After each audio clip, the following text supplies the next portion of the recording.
अस्सलाम वालेकुम स्टूडेंट्स। आज हम डिस्कस करेंगे FSc part 2 biology practical paper pattern. Practicals में मार्क्स की डिस्ट्रीब्यूशन क्या है और मोस्ट इम्पॉर्टेंट क्वेश्चंस जो प्रैक्टिकल्स में पूछे जाते हैं उनके बारे में हम डिटेल से बात करेंगे आज, क्योंकि पिछले सालों का जो पेपर पैटर्न था प्रैक्टिकल का, उसमें पार्ट 1 और पार्ट 2 दोनों ही के सिलेबस से प्रैक्टिकल पेपर बनाया जाता था। लेकिन इस बार का जो है पैटर्न, उसमें जस्ट पार्ट 2 के प्रैक्टिकल शामिल होंगे। तो हम डिटेल से उनके पैटर्न को डिस्कस करेंगे आज की वीडियो में, और साथ में ये मोस्ट इम्पॉर्टेंट प्रैक्टिकल्स हैं एग्जामिनेशन पॉइंट ऑफ व्यू से, उनके बारे में आज हम डिस्कस करेंगे। तो चले हम स्टार्ट करते हैं। देखते हैं अपने पहले क्वेश्चन को। क्वेश्चन नंबर 1 की स्टेटमेंट कुछ इस तरह होगी कि dissect the animal provided so as to expose its system and draw its label diagram। अब ये कोई एक एनिमल हो सकता है। एग्जांपल के तौर पर मैंने यहाँ पे लिखा है कि nervous system of cockroach, urinogenital system of frog. Maximum chances होते हैं कि कॉकरोच का नर्वस सिस्टम ही एक्सपोज करने के लिए एग्जामिनर कह देता है। तो इसमें ये होता है कि आपने एज सच प्रैक्टिकली परफॉर्म तो नहीं करना होता, लेकिन ये है कि कॉकरोच के नर्वस सिस्टम की आपने डायग्राम बना के उसको लेबल करना होता है। लेकिन ये भी हैं चांसेस के यूरिनोजेनिटल सिस्टम ऑफ फ्रॉग के बारे में आ जाए क्वेश्चन, तो फिर तब आपने उस केस में यूरिनोजेनिटल सिस्टम ऑफ फ्रॉग उसको ड्रा करना होता है और उसकी डायग्राम लेबल करनी होती है। चूँकि ये क्वेश्चन 7 मार्क्स का होता है, तो उसमें जो भी प्रैक्टिकल होगा ना, उसके रिलेटेड 1 या 2 शार्ट क्वेश्चन भी होंगे। अगर तो ये होता है कि nervous system of cockroach, then ये कॉकरोच के नर्वस सिस्टम से रिलेटेड कोई क्वेश्चन पूछ सकते हैं। फॉर एग्जांपल जिस तरह ये मैंने लिखा है कि गैंग्लियन क्या है, ये पूछा जा सकता है। क्लोएका क्या है, या लार्जेस्ट गैंग्लियन कौन सा था कॉकरोच के नर्वस सिस्टम में। तो अगर यूरिनोजेनिटल सिस्टम है तो ये पूछा जा सकता है कि यूरिनोजेनिटल सिस्टम क्या है, क्लोएका क्या है। इस तरह के मतलब कि जौन सा प्रैक्टिकल होगा ना, उसी के रिलेटेड 1 या 2 कोई शार्ट क्वेश्चन होंगे। तो क्वेश्चन नंबर 1 के लिए आपने नर्वस सिस्टम ऑफ कॉकरोच पे फोकस करना, उसको अच्छे से तैयार कर लेना, उसके डायग्राम की प्रैक्टिस कर लेनी है, और साथ में यूरिनोजेनिटल सिस्टम ऑफ फ्रॉग कर लेना है। क्वेश्चन नंबर 2 4 मार्क्स का होगा। इसमें ना आपको कोई प्रीपेड स्लाइड्स होंगी, माइक्रोस्कोप के नीचे सेट किया होगा उन्होंने। तो आपने वो स्लाइड आइडेंटिफाई करनी है कि किस एनिमल की स्लाइड है या बॉडी के कौन से पार्ट का कोई सेक्शन है। तो साथ में आपने 1-2 पॉइंट लिखना होता है रीज़न ऑफ आइडेंटिफिकेशन, कि किन बेसिस पे आपने ये स्लाइड आइडेंटिफाई की है कि ये बॉडी के फलां पार्ट की स्लाइड है। तो क्वेश्चन यही होगा कि identify slide A B C and D and give reason of identification.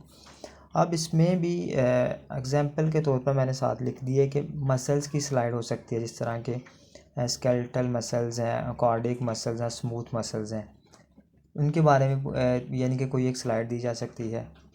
तो आपने वो चेक करना है स्लाइड का पैटर्न, किस मसल की स्लाइड है और उसकी रीज़न ऑफ आइडेंटिफिकेशन क्या है। फॉर एग्जांपल अगर स्मूथ मसल्स की हो तो आप कह सकते हैं कि ये स्पिंडल शेप्ड है, अनस्ट्राइप्ड है। तो ये 2 आप रीज़न ऑफ आइडेंटिफिकेशन में उसके पॉइंट लिख सकते हैं। साथ में इसके रिलेटेड वाइवा में क्वेश्चन पूछा जा सकता है कि वॉलंटरी मसल्स कौन से होते हैं, इनवॉलंटरी मसल्स कौन से हैं, और इसके अलावा स्ट्राइएटेड मसल्स क्या हैं।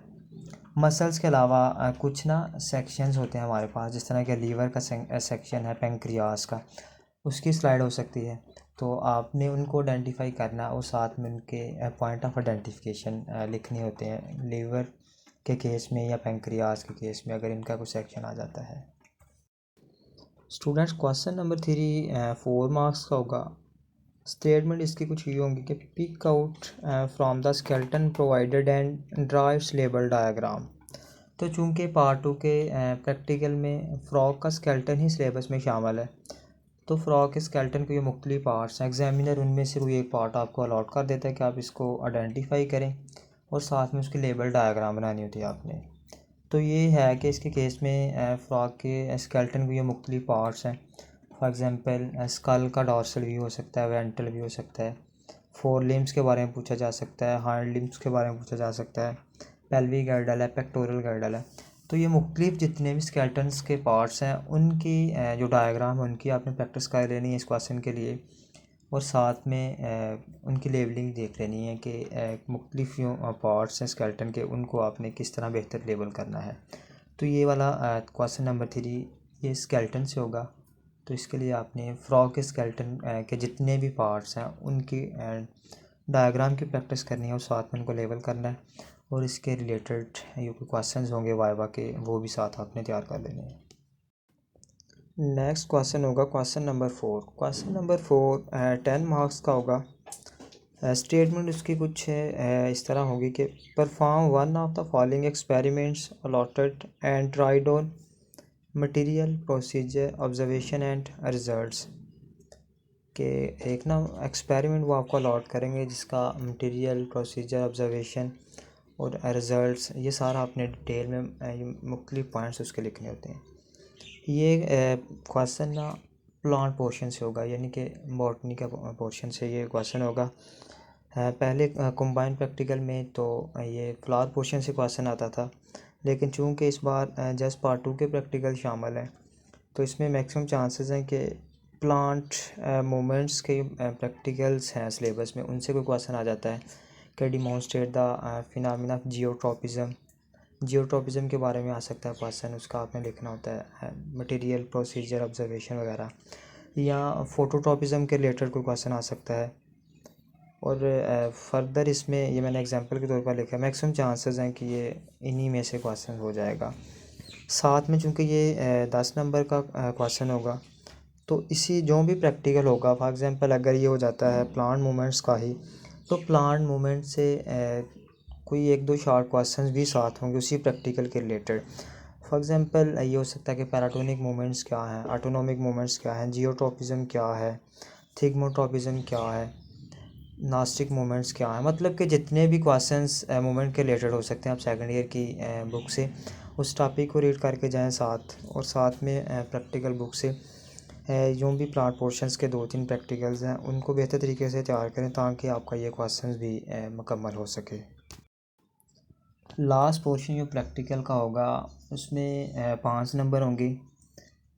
2 नंबर का प्रैक्टिकल नोटबुक के होंगे 2 नंबर, और 3 नंबर का वाइवा होगा उसमें। प्रैक्टिकल नोटबुक भी आपने आपके सिलेबस के सेकंड ईयर के प्रैक्टिकल्स हैं उन्हीं में से प्रैक्टिकल्स लिखने हैं, उनकी नीट एंड क्लीन डायग्राम बनवानी है, और साथ में अपने टीचर से सिग्नेचर करवा लेने हैं। प्रैक्टिकल नोटबुक अगर आपने अच्छी लिखी होगी और आपका वाइवा अच्छा हो जाता है तो मैक्सिमम मार्क्स वो आपको दे सकता है एग्जामिनर।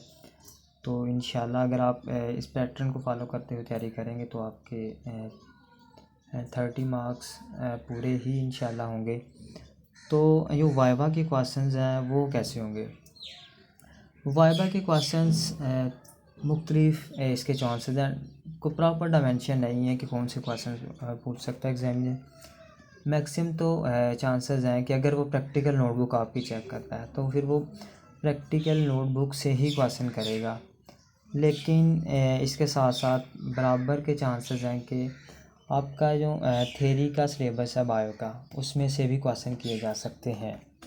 तो अगर तो फॉर एग्ज़ाम्पल आप कहते हैं कि हमने ये प्रैक्टिकल किए हैं, हम प्रैक्टिकल परफॉर्म करके आए हैं अपने कॉलेजेस में, तो देन चांसेस हैं कि वो आपसे डाइसेक्शन के बारे में पूछ सकता है, मुख्तलिफ़ तरह के केमिकल्स जो लैब में इस्तेमाल होते हैं। फॉर एग्ज़ाम्पल फ्रॉग को सेंसलेस करने के लिए कौन सा केमिकल आपने इस्तेमाल किया था, क्लोरोफार्म, और मुख्तलिफ़ तरह का जो ऑपरेटर्स आपने जियोट्रॉपिज्म के लिए इस्तेमाल किया है, या माइक्रोस्कोप के पार्ट्स के बारे में पूछा जा सकता है।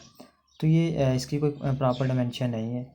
एक तो है कि आपने जितने भी प्रैक्टिकल्स जो मैंने सिलेबस में आपको बता दिए इनके रिलेटेड जो वाइवा के क्वेश्चन होंगे वो तैयार कर लेने हैं, और अपना एफएससी का जो है सिलेबस यकीनन वो तो आपने पहले ही तैयार किया होगा, तो उसको एक दफ़ा देख लेना है, तो इंशाल्लाह मैक्सिमम मार्क्स अटेन कर लेंगे। अल्लाह हाफ़िज़।